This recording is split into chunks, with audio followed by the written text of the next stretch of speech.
后来，这个疫情指挥中心来宣布，高中以下的老师甲学生，为今仔日开始，一直到这学期结束，拢袂当来出国，除非是专案得准，也若无要来追究责任，要来处罚。结果就去互人质疑咯，安尼禁止出国，敢有合法呢？啊，为什么大学就免禁呢？这是毋是大细目呢？行政院长苏贞昌讲，这是根据着《传染病防治法》第7条的规定，指挥官看疫情的需要，会当来采取着必要的措施。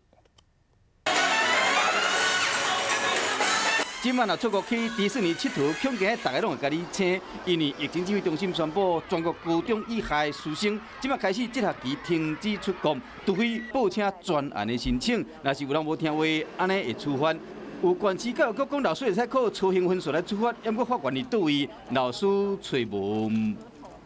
说依校规处分，其实我们找不到任何一个校规可以去陈述说你今天请了事假。高级中等学校也在几年前就没有所谓的超信成绩了，